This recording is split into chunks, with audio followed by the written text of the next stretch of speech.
আসসালামু আলাইকুম ওয়া রাহমাতুল্লাহি ওয়া বারাকাতুহু। দর্শক, 5 ওয়াক্ত নামাজের পরে আমরা আল্লাহ তাআলার কাছে মুনাজাত করি। আর ওই মুনাজাতের মধ্যে এমন কিছু দোয়া রয়েছে কোরআনে বর্ণিত, হাদিসে বর্ণিত। ওই দোয়াগুলো যদি আমরা মুনাজাতের মধ্যে পাঠ করি, ইনশাআল্লাহ আল্লাহ তাআলা আমাদের দোয়াকে কবুল করবেন। আজকে আমরা ওই মুনাজাতগুলো আপনাদেরকে শেখানোর চেষ্টা করব ইনশাআল্লাহ। আল্লাহুম্মা আমিন। ربنا ظلمنا أنفسنا وإن لم تغفر لنا وترحمنا لنكونن من الخاسرين. ربنا آتنا في الدنيا حسنة وفي الآخرة حسنة وقنا عذاب النار.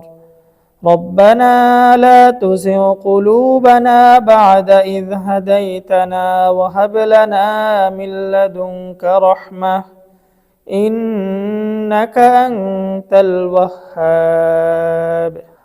ربنا فاغفر لنا ذنوبنا وكفر عنا سيئاتنا وتوفنا مع الأبرار. ربنا اغفر لي ولوالدي وللمؤمنين يوم يقوم الحساب.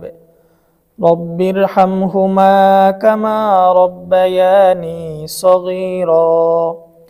رب اجعلني مقيم الصلاة ومن ذريتي ربنا وتقبل دعاء.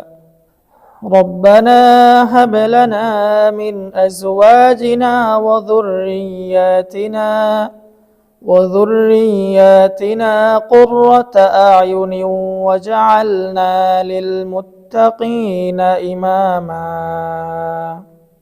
ربنا وآتنا ما وعدتنا على رسلك ولا تخزنا يوم القيامة إنك لا تخلف الميعاد.